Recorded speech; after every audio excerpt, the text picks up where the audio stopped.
بسم اللہ الرحمن الرحیم۔ السلام علیکم ورحمۃ اللہ وبرکاتہ۔ عزیزان گرامی، یہ ہم ایک نئے سلسلے پر کام کا آغاز کر رہے ہیں۔ اگرچہ اس سے پہلے ہم نے ایک اور سلسلہ شروع کیا تھا اور ہمارا ارادہ تو یہی تھا کہ ہم پہلے اس کو پائے تکمیل تک پہنچائیں گے، مگر ہم نے سوچا کہ اس سے پہلے ہم علم الرجال کا کے اوپر ایک سلسلہ بنائیں، کچھ اپنا جو پوائنٹ آف ویو ہے وہ لوگوں کے ساتھ شیئر کریں، کیونکہ آج کل کے زمانے میں لوگ یہ سمجھ بیٹھے ہیں کہ جیسے ہم جو شیعہ مکتب سے تعلق رکھنے والے لوگ ہیں، ہمارے ہاں بھی علم و رجال کی وہی حیثیت ہے جو اہل سنت کے ہاں ہے، اور کئی سارے لوگوں نے تو اس کو اپنا ایسا میزان بنا لیا ہے کہ ہر حدیث کو وہ بعد میں پڑھتے ہیں، پہلے اس کی سند دیکھنا شروع کر دیتے ہیں۔ تو ہم نے سوچا کہ سب سے پہلے اس پہ کام کیا جائے، اس چیز کو تھوڑا واضح کیا جائے۔ ہم نے کچھ لوگوں کو دیکھا کہ جن نے تو بالکل واضح الفاظ میں یہ کہا کہ یہ جی ہمارا منہاج ہے، ہم تو بس اسی پہ چلتے ہیں، ہم نے تو سب سے پہلے سند کو دیکھنا ہوتا ہے۔ دراصل جو سب سے بڑا مسئلہ اس میں ہمیں پیش آیا ہے وہ یہ ہے کہ آج کل کے زمانے میں ہم بہت آسائشوں میں رہے ہیں، ہم بہت کمفرٹیبل رہے ہیں، اگرچہ یہ بات کئی ساری جگہوں میں صحیح نہیں ہے، مگر جو حالات قدیم زمانے میں تھے، حقیقت یہ ہے کہ آج وہ حالات نہیں ہیں۔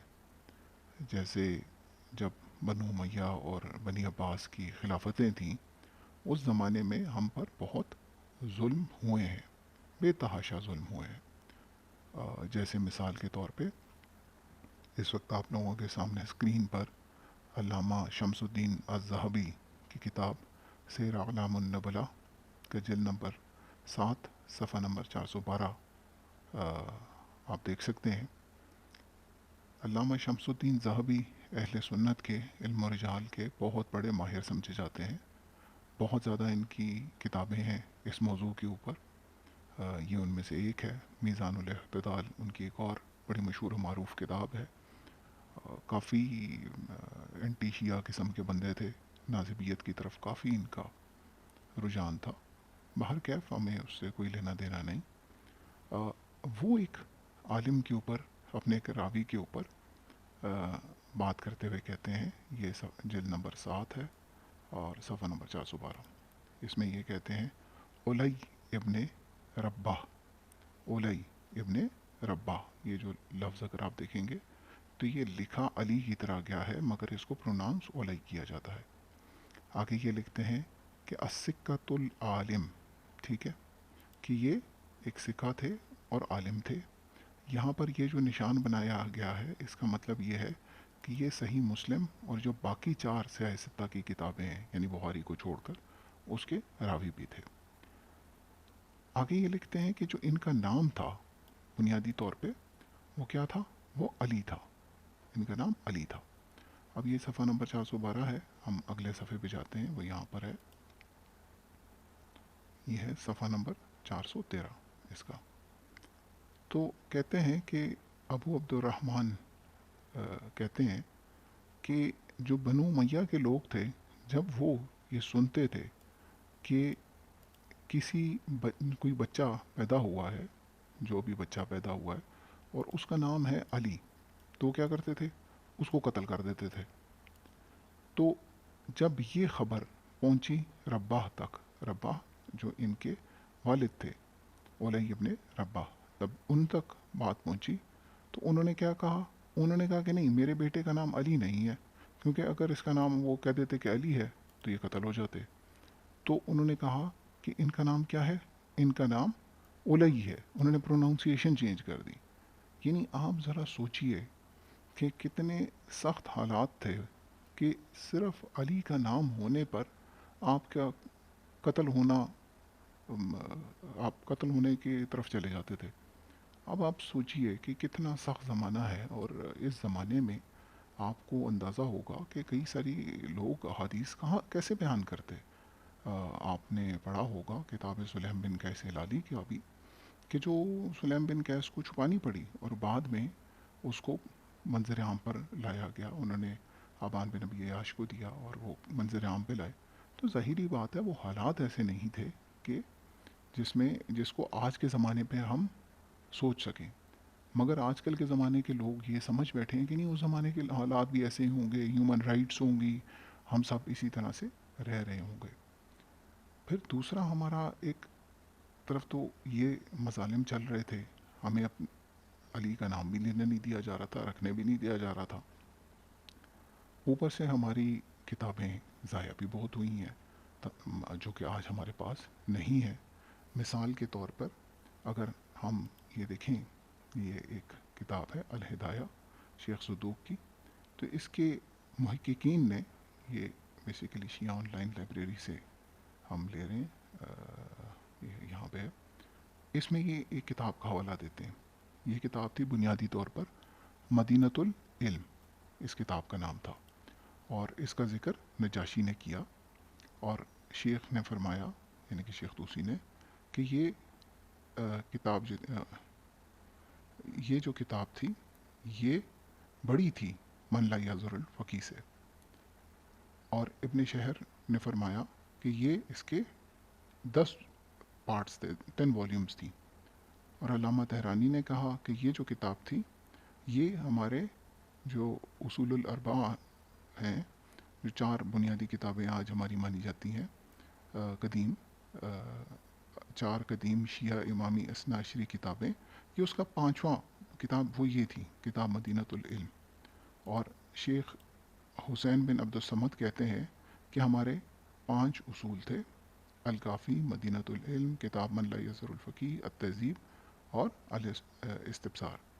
اور وہ یہ کہتے ہیں کہ یہ من لا یزر الفقی سے بڑی تھی. اور پھر وہ یہ کہتے ہیں کہ ہم افسوس اس بات کا ہے کہ ہم اس کتاب کو گما بیٹھے ہیں, آج ہمارے پاس یہ کتاب نہیں ہے. تو اب حالات کچھ ایسے ہیں کہ ہماری کتابیں بھی ضائع ہوئیں اور ہم تک نہیں پہنچ پائیں. کئی ساری روایات بیان بھی نہیں کی جا سکیں. اور اس صورت میں جو ہمارے پاس روایات آئی ہیں اس پر آپ خود سے ایک علم بنا کر, ایک خود ساختہ علم بنا کر اس پہ چھریاں چلانا شروع کر دو کہ جو بھی حدیث آئے اس کے اوپر آپ اپنی چھری چلا دو, تو اس میں نقصان باہر کیف ہمارا اپنا ہی ہے. تو اسی وجہ سے یہ سلسلہ ہم بنانا چاہ رہے ہیں اور اس پر کام کرنا چاہ رہے ہیں.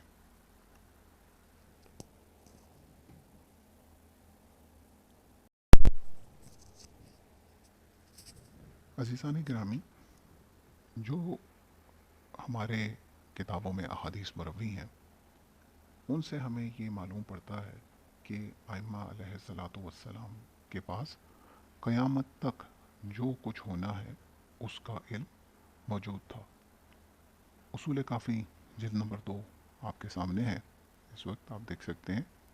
اور اس کے اندر پورا ایک چیپٹر ہے, میں آپ کو چیپٹر کا نام دکھا دیتا ہوں.